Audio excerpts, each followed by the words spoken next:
Praise Lord Church. I'm very happy to meet you all again, even though it's on a virtual platform. That God is good because there are many countries and many people who won't even have this privilege. Last week, I shared with you about the book of life. And I had, through that message, shared very clearly from the scriptures that we can lose our salvation.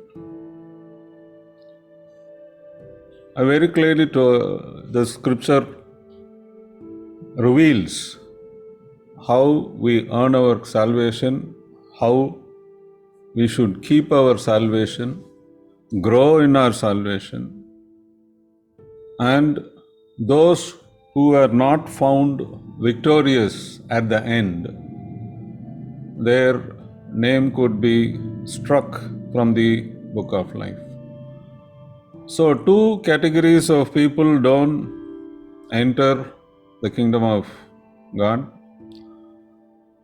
One, the ones whose names never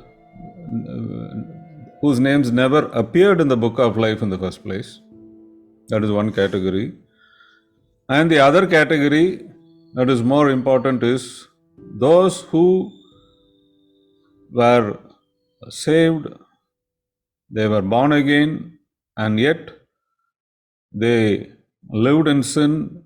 They took grace as a license to sin and maybe thought at a very fag end or at a right opportunity they can come back, they can repent, and they can be restored. And they eventually lose salvation. Their names are struck or erased from the book of life.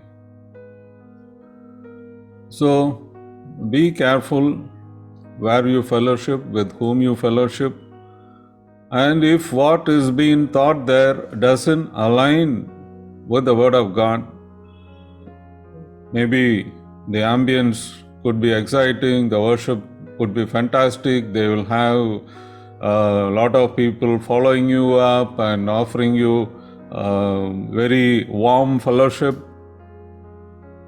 and that is how Satan works. Okay, he will offer you all the sops, especially when you are down, when you are needing support.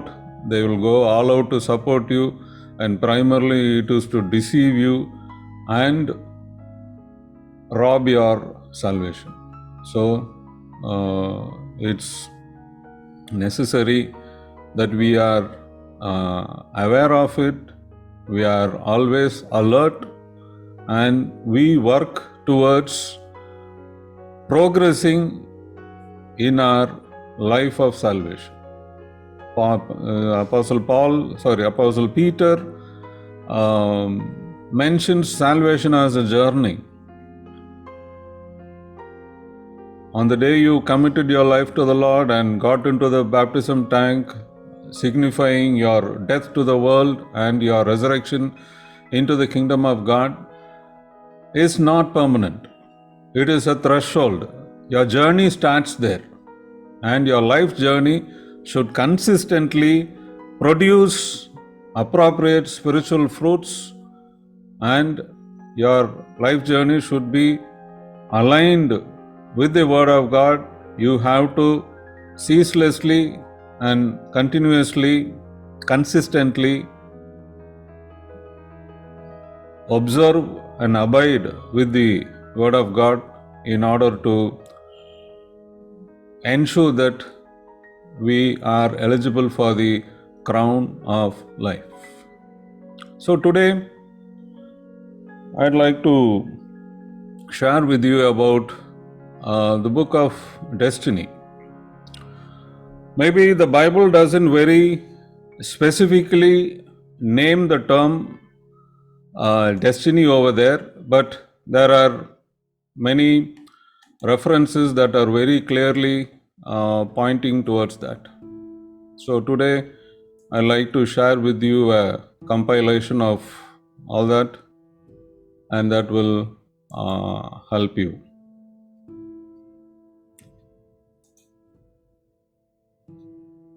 So is the screen visible? Okay, fine.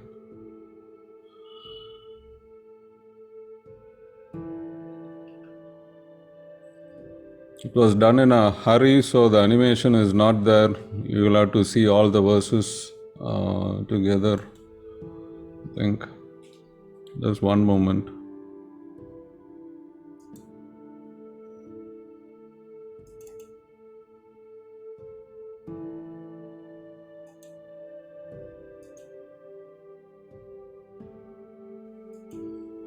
Can increase the size of the screen.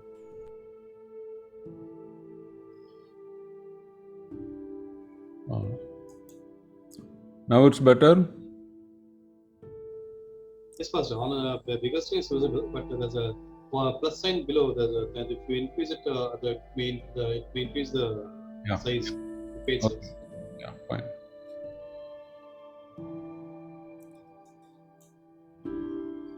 So the book of Destiny is talking about God's plan for your life, and it's based on Psalm 139:16. You saw me before I was born. Every day of my life was recorded in your book. Every moment was laid out before a single day had passed. The message version goes like this: like an open book, you watched me grow from conception to birth. All the stages of my life were spread out before me, the days of my life all prepared before I had even lived one day. So, this verse, though it is just a single verse, very clearly and explicitly states that God saw you being formed. It was by His sovereign will that you were even formed. And God had numbered your days. God had prepared everything for you. And He had a very unique and a specific plan and purpose in your life that was prepared by our Lord Jesus upfront and written in a book or recorded. It is there, and it all happened even before you were born. So, before we move on, let us understand what destiny means. Something to which a person or thing is destined, a predetermined course of events often held to be an irresistible power or agency, felt that destiny would determine their future.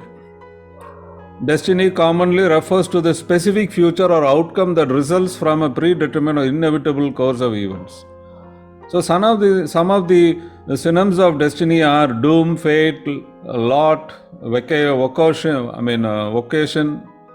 There are different terms that are used, but simply for our understanding, the destiny that I'd like to talk, or the Bible talks about, is God's plan for your life that has been already framed or planned, and His expectation that you and I live by it.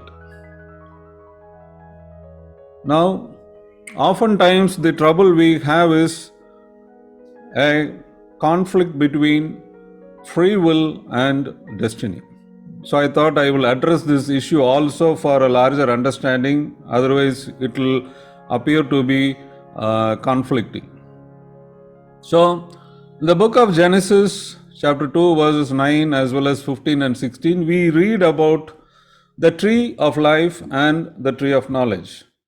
And God put that in the middle of the garden, and God put Adam also in the middle of the garden, and He very specifically instructed and told him that you will eat from all the trees, including the tree of life. Rather, He insisted or told that you can eat from the tree of life. But He was told not to eat from the tree of knowledge of good and evil. Okay. So,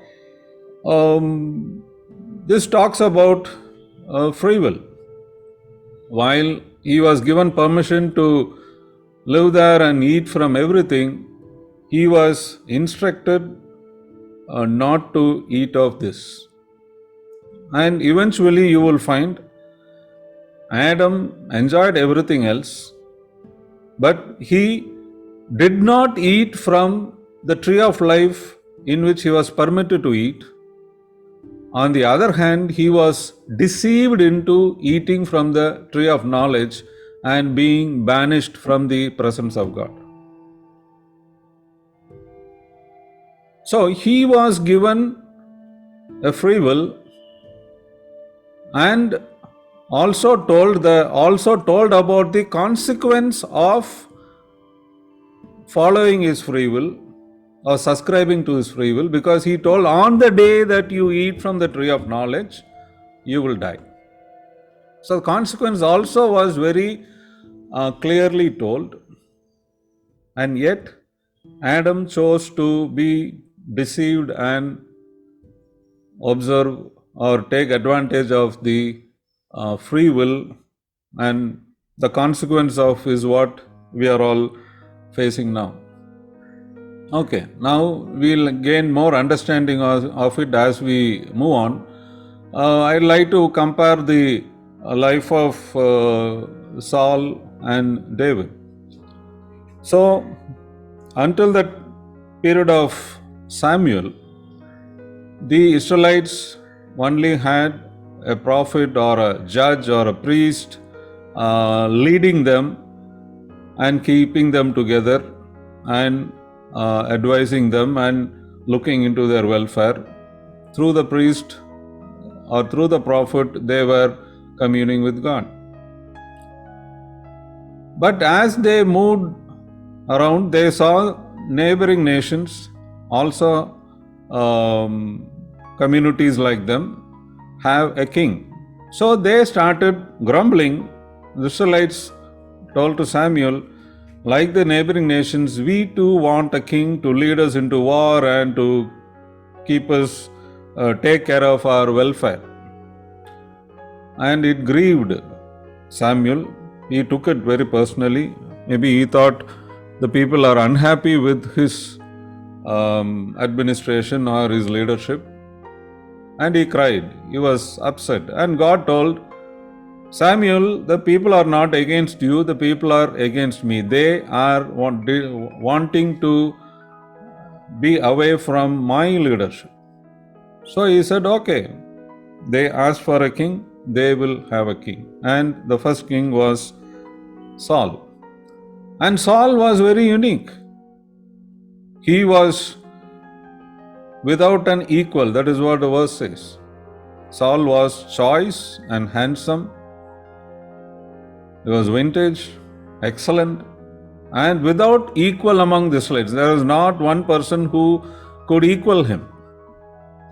And a head taller than any of the people. So, in any crowd, if Saul stood up, he can be immediately identified because he was so tall. So that kind of a unique character was him, and he was made king. And in the initial part of his kingship, he did try to please God and accomplished great and mighty things for his people. But eventually, when victory came and when power and position came, fame came, popularity came, he missed the mark. He started dwelling or indulging in that and disobeying God. And you know some of the major disobediences he committed. Don't want to go into detail now. So he was a person who was taken up by Saul, chose him. You can read it from 1 Samuel 9, 1 and 2 and 15 and 16 kept over here. And very clearly God showed to Samuel who is a person who to be anointed. But eventually, if you look, a time came when Saul and his descendants lost the kingship, lost the opportunity to be the king of Israel. And in his position, David was raised up. Acts 13:21 and 22. The people begged for a king, and God gave them Saul, the son of Kish, a man from the tribe of Benjamin who reigned for 40 years. But God removed Saul and replaced him with David, a man about whom God said, I have found David, son of Jesse, a man after my own heart. He will do everything I want him to do. God wanted a king, God wanted a man, a person to lead his people, yet that person is expected to obey God's instructions and guidance and do whatever God wanted him to do. That was a man God was looking for. And Saul initially was that person who fulfilled, and eventually he never sought God. There was a stage, instead of seeking God, he went after witches, he went after soothsayers. Okay, he even used divination to call up the spirit of Samuel and got deceived. So, at another opportunity, when the time for sacrifice had come and Samuel had promised that he would show up there, Saul couldn't wait. He was impatient. He disobeyed the instruction of Samuel and also disobeyed whatever protocol was to be observed. And when he became impatient with the non-arrival of Samuel on time, he ended up doing the job of a priest and a prophet which he was not called for. And on that day, it grieved God and Samuel so much that the consequence ended up in Saul losing the kingship.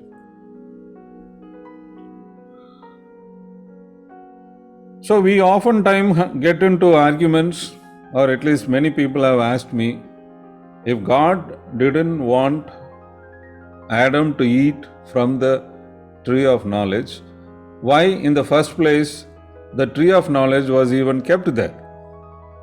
God could have simply stayed away or not put the tree of life there, or covered it in some way that Adam cannot see. But God has his own sovereign plan. He wants to always test and see who are the children who are faithful, who are good. So he was looking at people who obey him. And as he found children obedient to God's instructions, they were elevated, promoted to the next level.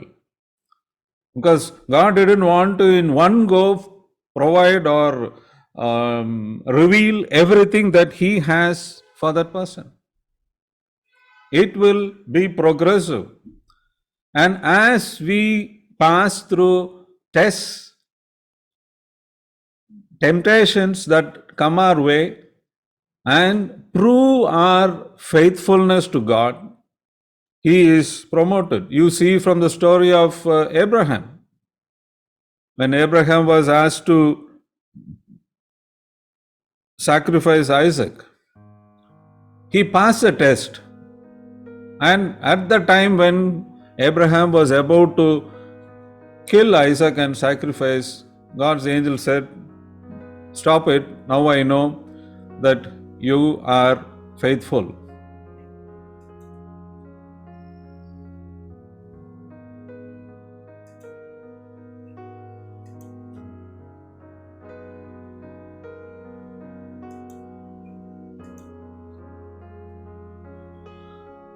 So his faithfulness was established, and only after that Abraham could move to the next level in his calling.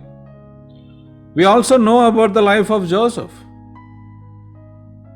Joseph was, like Saul, we read, a choice son of Jacob. And Joseph's brothers didn't like him. And the favoritism that Jacob showed to Joseph brought about enmity and bitterness amongst his siblings. The consequence was they wanted to kill him. And eventually one brother saved him from this dastardly act, and he was eventually sold as a slave.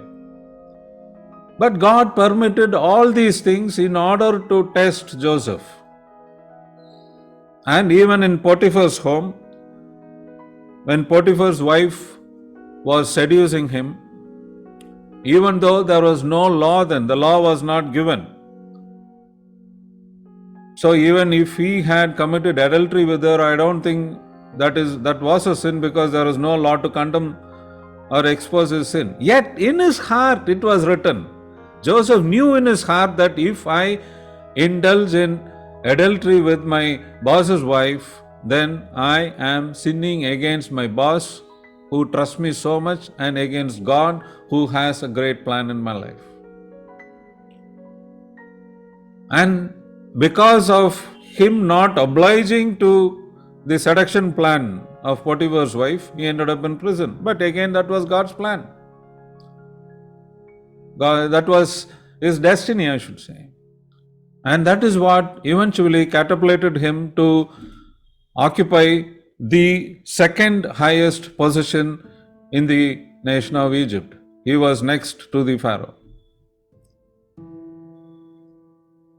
So Joseph had a free will to choose. Abraham had a free will to choose, but they were both mindful of their destiny, and they knew that doing that is going to displease God, and they refrained and won the favor of God, and the destiny in their life, the calling in their life was fulfilled. They were found faithful. So even in our life, we all might be indulging in different ministries, but it is very important to know, are you and I doing the ministry or fulfilling the purpose that we are called for? Or are we doing anything in God's name and assume or think that would please God? We are only performing. We are performing which is not our portion, which is not our vocation. We are not called for that. And you know the story where the goats and the sheep were separated. We saw that last week even. Where there's a group that said, Lord, in your name we did this and did that. And Lord said to them, I don't even know you. Leave me, you evil people, wicked people. That's what the Lord said. But they ministered, they performed in the name of the Lord. But only those people who did the will of God, who fulfilled the calling in their life, they were the ones found to be faithful and fall under the category of the sheep. The rest of them go into the goat category. Jeremiah 10:23, Lord, I know that the path of life of a man is not in himself. It is not within the limited ability of man, even one at his best, to choose and direct his steps in life. So, our plans in life, our decisions in life, everything, you have a free will to choose what your heart decides. There's also a plan that God has ordained for you, a career that God has ordained for you, a life partner that God has ordained for you, a business that God has ordained for you, friends and fellowships that God has ordained for you, you and I, in that will of God, staying in the will of God, will be fruitful, will be productive, will be a blessing. On the contrary, we can fall victim to our own pressures, peer pressures, our own craving and ambition, and we eventually will succeed in getting what we want, getting a plum job. But this career or plum job will give you a lot of money, but it will steal your time, steal your health, steal your relationship, steal everything, and take you to eternal death. But in the eyes of the world, you will appear to be successful. You will be looking great. You will be looking prosperous. You will have the best things your neighbor has. It will fulfill, it will have a kind of a inner satisfaction that comes out of peer pressure. But when it comes to inner peace, he or she will be lacking that. Where are you heading? Are you following your free will, or are you wanting to fall in line with God's will and observe that? We start in the beginning. I started telling that Adam was given a plan and also a free will, and he chose the free will. So many things went wrong. Again, when God was raising up another race of children who bore his name, he is again instructing through Moses. The book of Deuteronomy 38 to 16. And you will make a new start, listening obediently to God, keeping all his commandments that I am commanding you today. God, your God, will outdo himself in making things go well for you. You will have babies, get calves, grow crops, and enjoy an all around good life. Yes, God will start enjoying you again, making things go well for you just as he enjoyed doing it for your ancestors. But only if you listen obediently to God your God and keep the commandments and regulations written in the book of Revelation. Nothing half-hearted here. You must return to God your God totally, heart and soul, holding nothing back. He wants you and me to serve him with our fullest, with our best, without holding anything back. 11 forward. This commandment that I am commanding you today isn't too much for you. It is not out of your reach. It is not on a high mountain. You don't have to get mountaineers to climb the peak and bring it down to your level and explain it before you can live it. And it is not across the ocean. You don't have to send sailors out to get it, bring it back, and then explain it before you can live it. No. The word is right here and now. As long as the tongue is in your mouth, as long as the heart is in your chest, just do it. Though it's paraphrased, it is very explicit and point blank. Now listen. Look at what I have done for you today. I have placed in front of you life and good, death and evil. And I command you today, love God, your God, walk in his ways, keep his commandments, regulations, and rules so that you will live, really live exuberantly, blessed by God, your God, in the land you are about to enter and possess. So here again God very clearly gives you both the options: destiny, free will. Life and good is from God. If you observe his commands, be obedient to his ways, then you enjoy that. If you choose free will, then what follows is death and evil.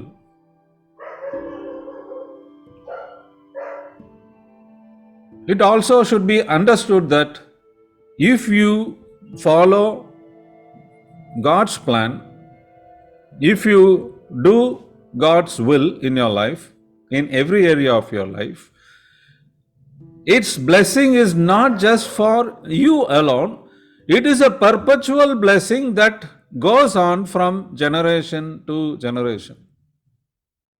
That's what is promised here in 1 Chronicles 17:11. And when your days are fulfilled and you go to be with your fathers, I will raise up your descendants after you, one of your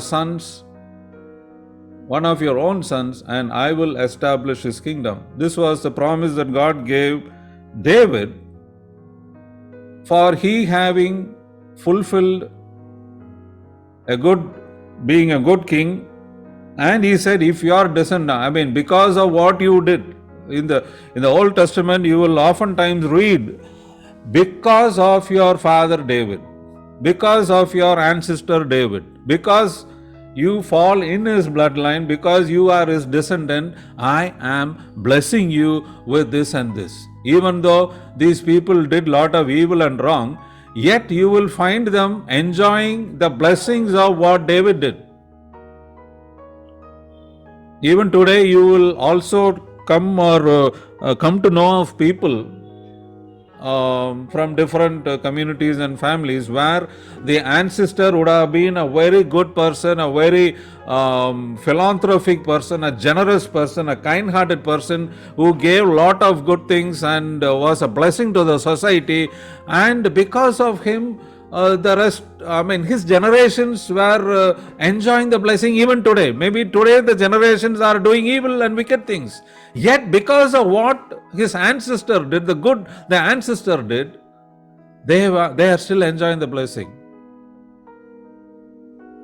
Of course, in due time, when things go very severely wrong, things will change. But if we impart what we learned to our children and our children's children, then this perpetual blessing will continue. That's why in the Old Testament, it will always be told, share all the testimonies and stories with your people around you so that they will know, because many of them didn't see what happened in Egypt. Many of them didn't know, there were no history books, there was nothing recorded over there. So unless these people share with their word of mouth, it won't spread.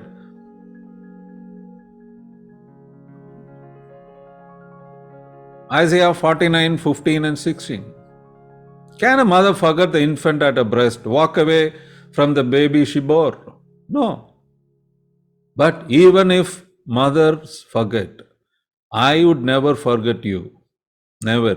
Look, I have written your names in the back of my hands. The walls you are building are never out of my sight.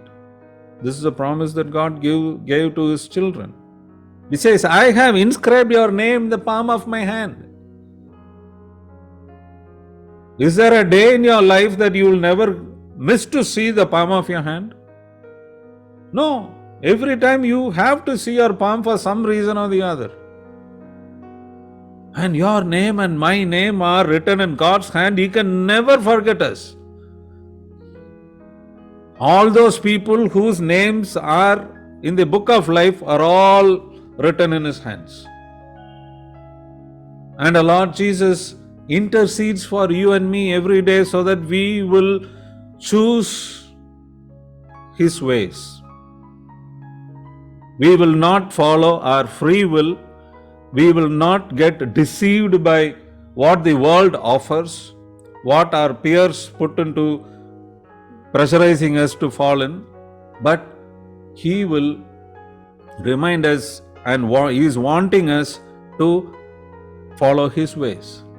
Okay, I want to just share some more references before we move on. Acts 13:36. For David, after he had served and fulfilled, David was one person like Moses and few others who had fulfilled the plan that God had in his life. God had written in the book of destiny of them. For David, after he had served, fulfilled his purpose, his own generation by the will or plan of God, he fell asleep and was laid unto his fathers. See what done in the what David did during his lifetime in the pre-Christ times. The Acts of the Apostles is recording and testifying about what David did.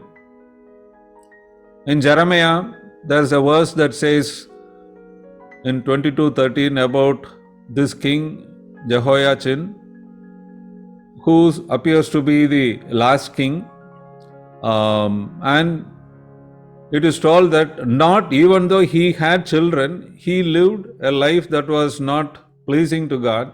So he says, Lord says, enroll this man, Jehoiachin, in the register as though he were childless. Enroll him as a man who will not enjoy success during his lifetime. For none of his sons will succeed in occupying the throne of David or ever succeed in ruling over Judah.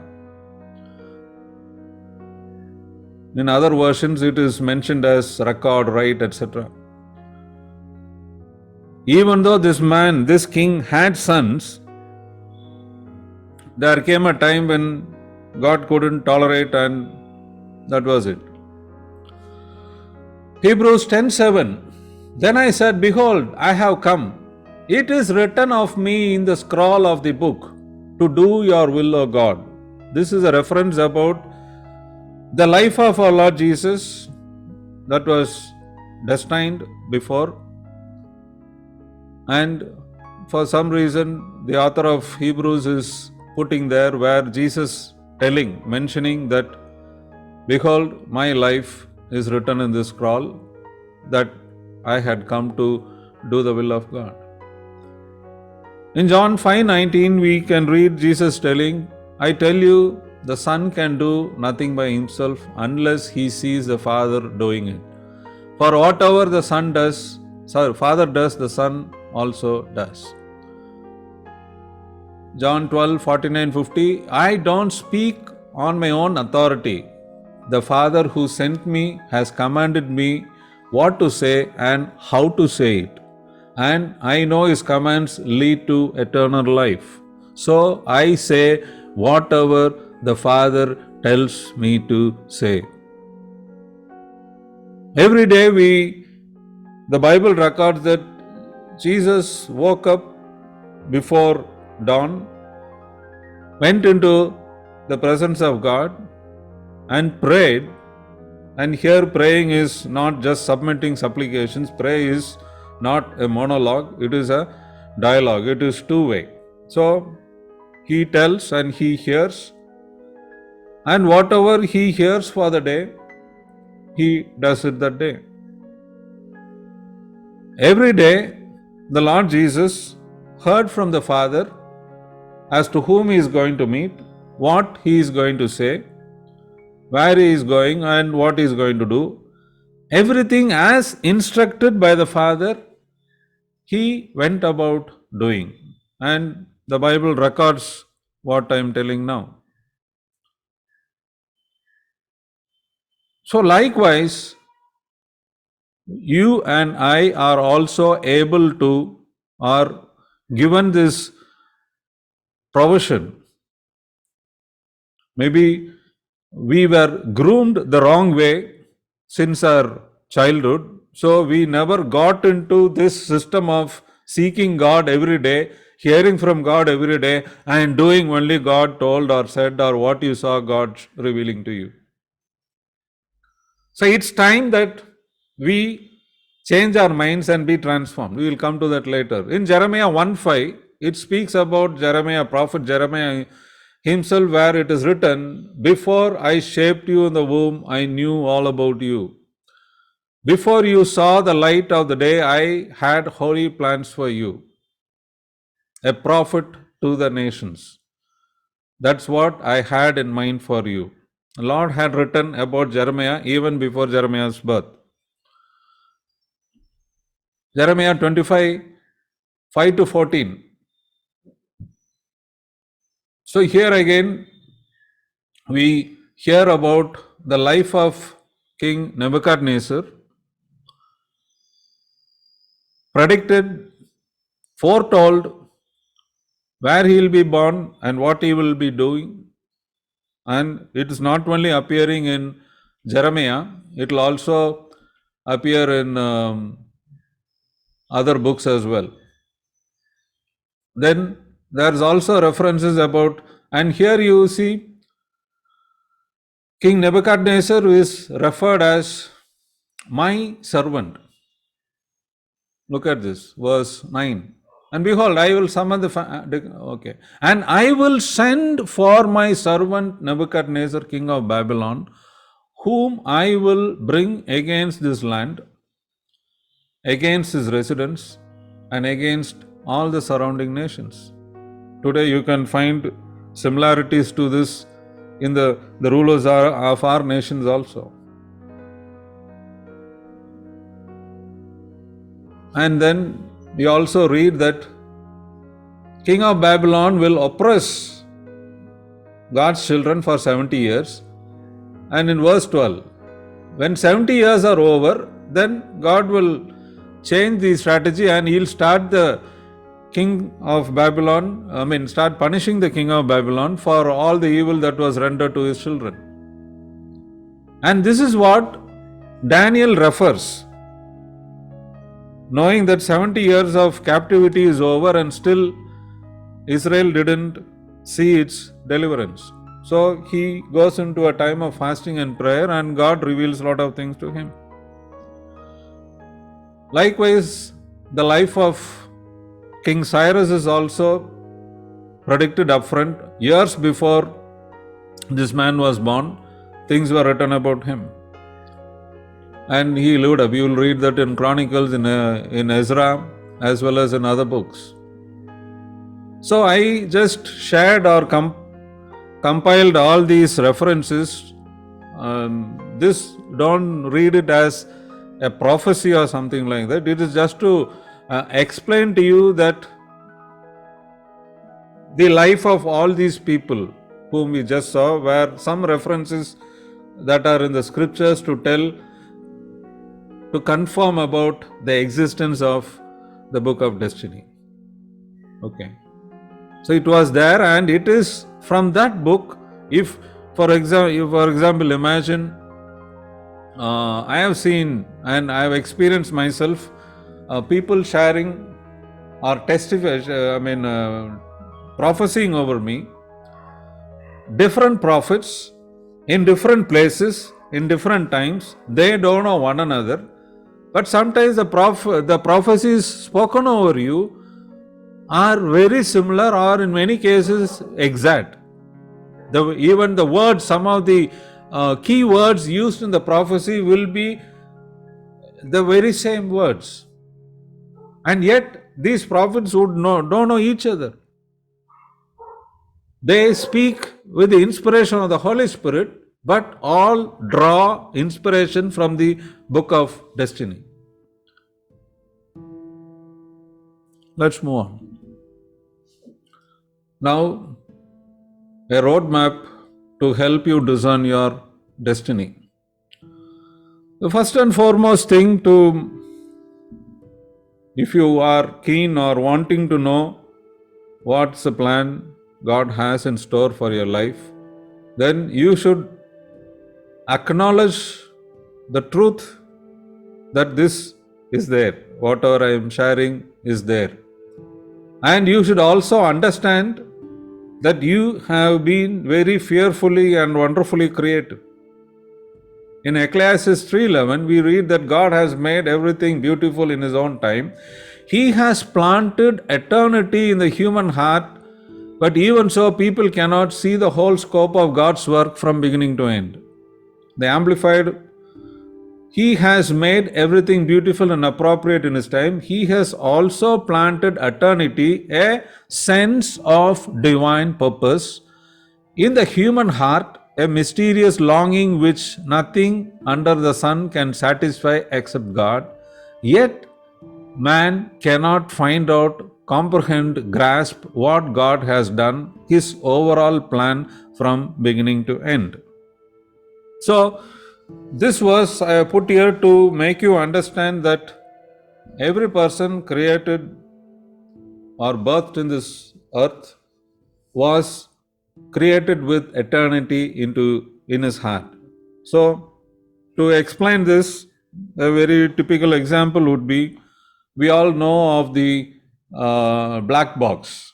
When a plane is built, an aeroplane is built, a black box is installed in there, and right from the day of its creation till the day of the destruction of the plane, everything that happens is recorded.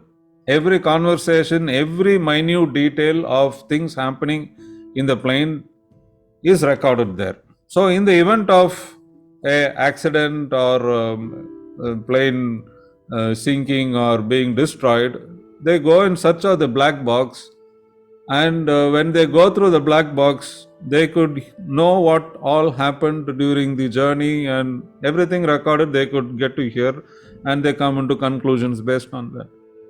Okay.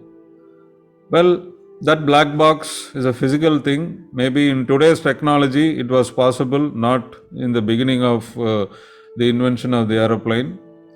But you and I had eternity, which is very similar to the black box, but it had the entire plan of God in our life put in our heart. So, the end was already there in the beginning itself. Only thing, those who sought get to know. This verse in particular was written much before the Holy Spirit was poured to dwell in the hearts of His children as a permanent resident when he or she was on planet Earth. So they couldn't access from this eternity or from this black box, just for understanding's sake. But today the situation is different. We will come back to that again. Ephesians 2:10. We are His workmanship, having been created in Christ Jesus for good works, that God prepared beforehand so we may do them. The other version says, He creates each of us by Christ Jesus to join Him in the work He does. It is very relevant. The good work that He had gotten ready for us to do, work we had been better doing. It very clearly tells that we were created for certain unique purposes, and we are expected to do that. And other versions also say we were created as a masterpiece. A masterpiece is, you go to an artist and you ask for his masterpiece, he will not have hundreds of masterpieces. He will only have a few of them. Because that is the best of his work. He had put his heart and soul into it. So like that, you and I are, God is unique. So God can make 1 billion masterpieces, each very uniquely. So how much more you and I are made as His masterpiece for unique purposes. And like we read in this verse, we better be doing the work that He has assigned rather than following our free will and doing things that gives us satisfaction, that makes us feel good.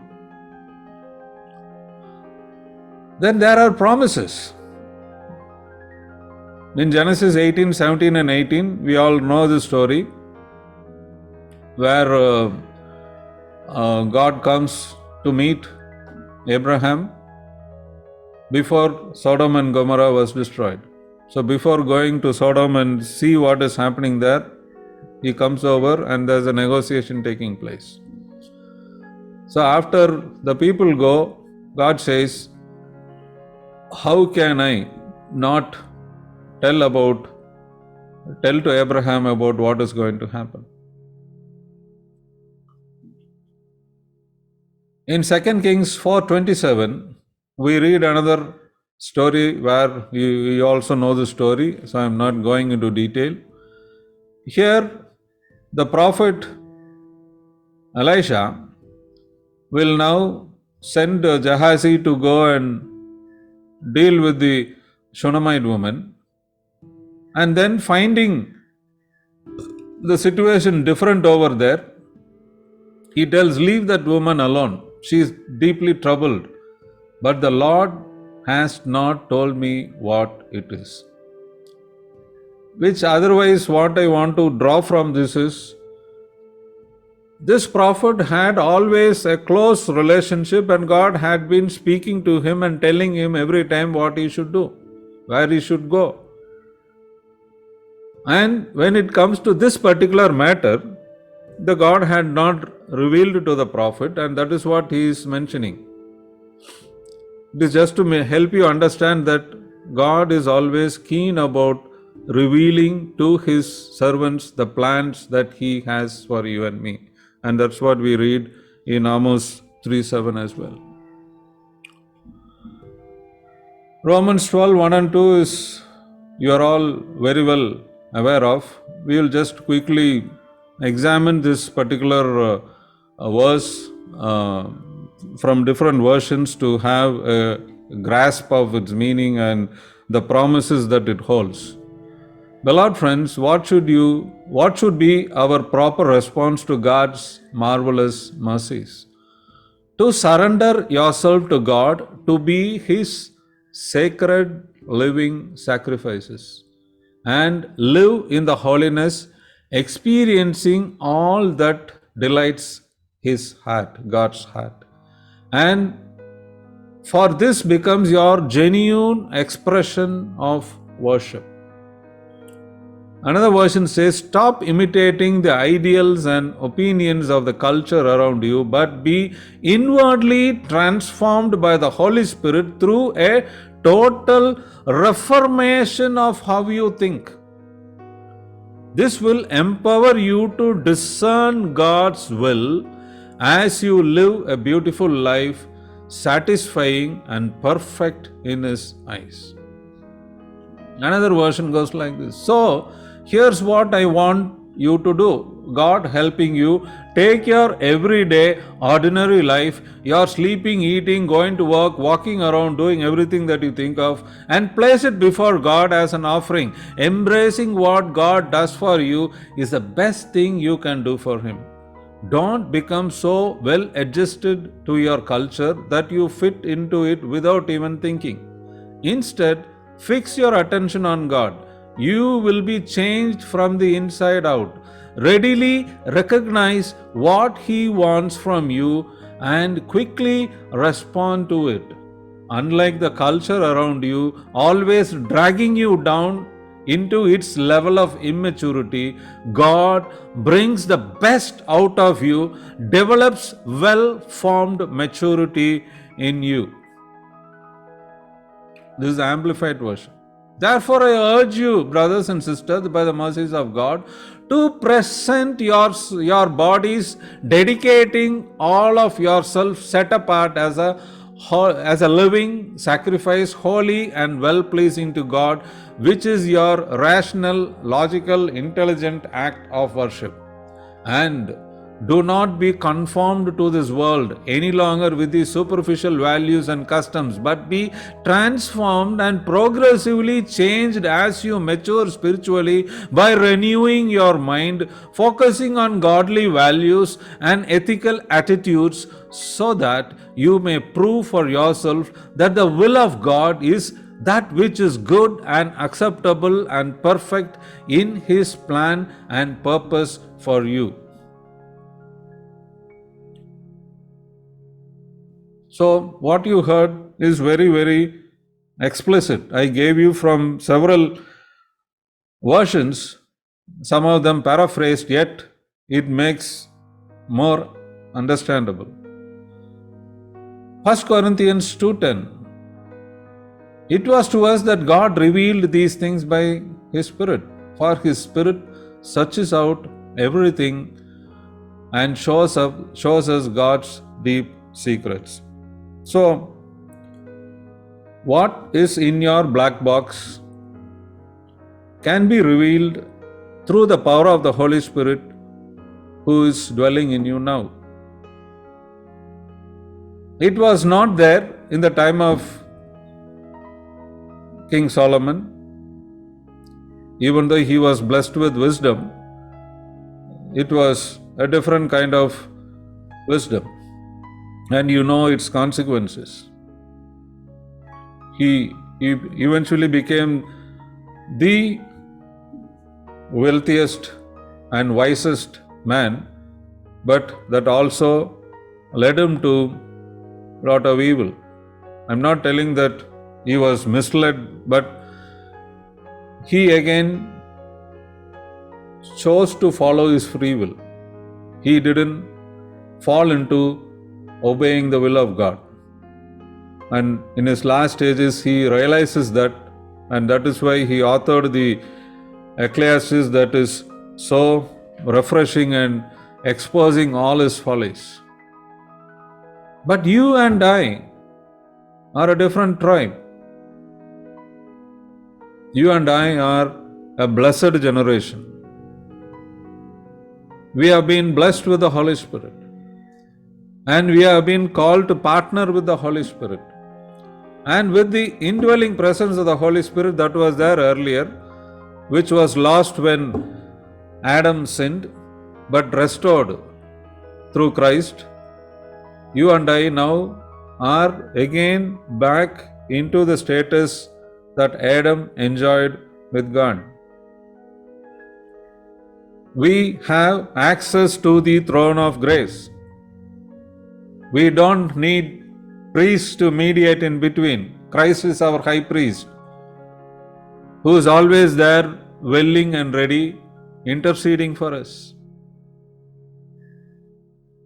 So we partnering with the Holy Spirit, who is the revealer of our inheritance, revealer of all the blessings that are in store for us, the plans that are in store for us, and the deep secrets of God.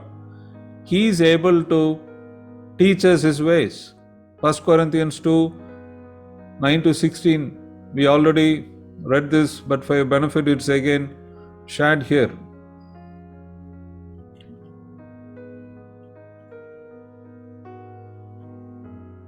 And we are given the gifts of the Spirit.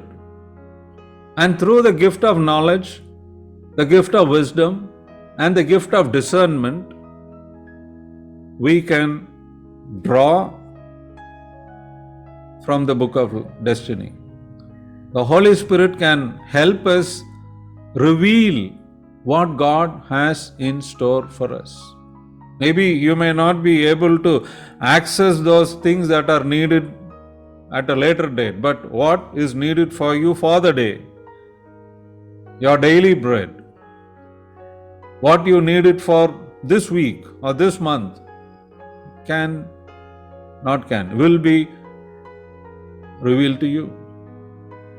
And as you are faithful in what you got to know and apply it in your life, do it, fulfill it, and being fruitful gives you access for more information, access for more revelation about yourself.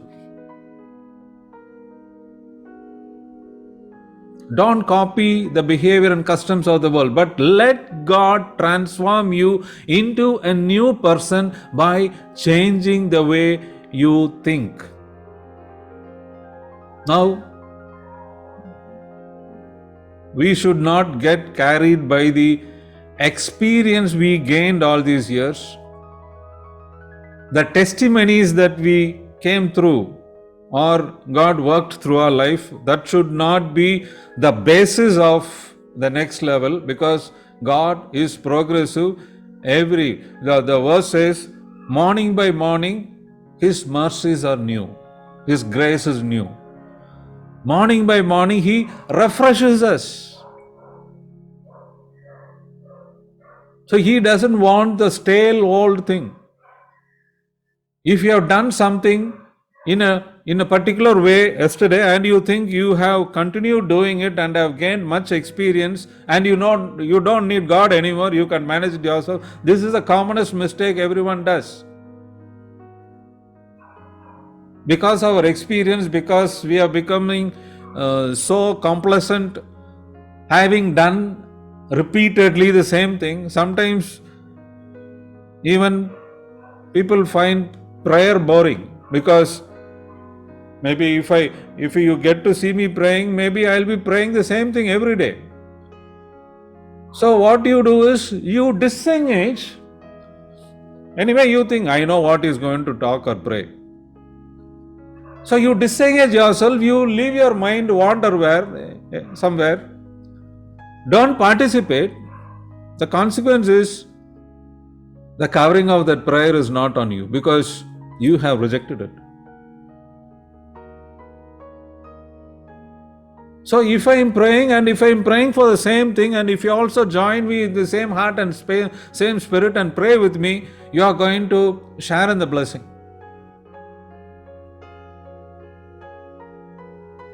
These are the things you are going to learn today. Be a new person. Jesus went and prayed and received from the Father every day.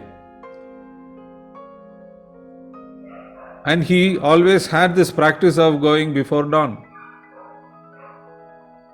Maybe some preacher will come and tell you, God is the same yesterday, today and forever. It doesn't matter that you will have to only do it at 4 in the morning. You can do it at 4 in the evening also, or you can do only at midnight, or you can come up with quick ones. Don't get carried away by all these things. Go to the Word, the root, the solid foundation that never changes. It didn't change for 2000 years. It didn't change. It's the same. What has been written 2000 years before is what we are reading, and still we are groping to have a grasp or comprehend with all this being told here. So let God transform you into a new person by changing the way you think. Be a seeker. The Bible says, to those who seek, He shows, He gives.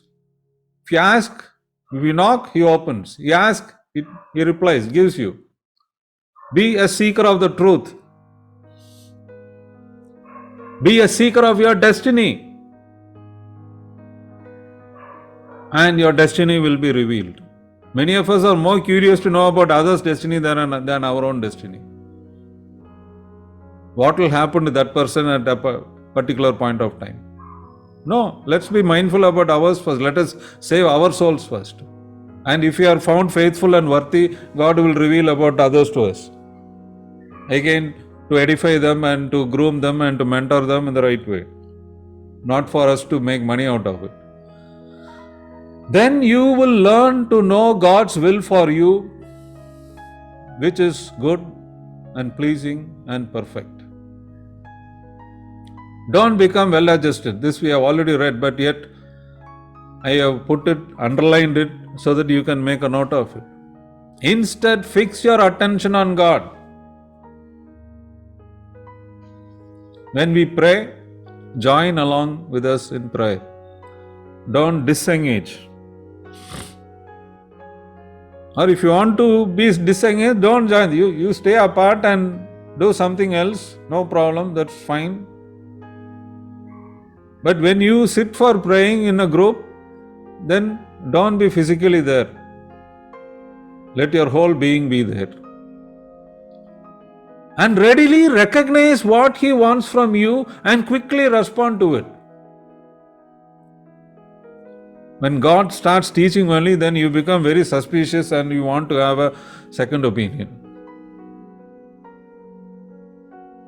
And you'll go and share and ask somebody, and that person may not have a clue of what he is asking, and he will come up with his own quick version, confuse you, bring about division, bring about confusion, and deceive you. That's why Jesus said, don't be serving two masters. You will have to give up on one. I mean, it is not just for money alone. Even in these matters, it is better you learn from one source. If you try to learn from many sources, you only get confused. And God wants to bring the best out of you. He wants to see we are all fruitful. We are all a blessing.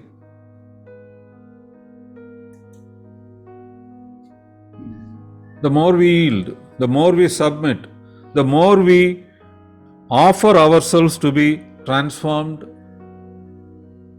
the Holy Spirit can do a wonderful work in us.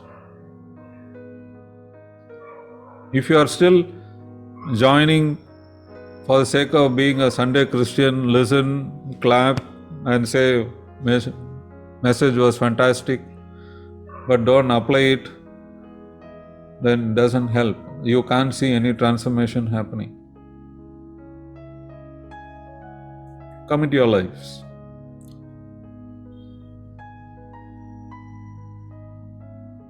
At the end, the Lord should say, come to me and share in the happiness, my faithful servant.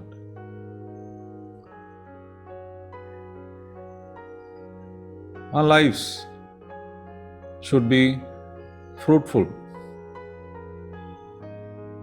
Otherwise, the fruitless branches will be chopped and discarded, destroyed. Maybe this far we wasted our lives. This far we pursued what delighted us. Now let us commit to pursue what delights the Lord. And you will be blessed. You will be fruitful. You will be content.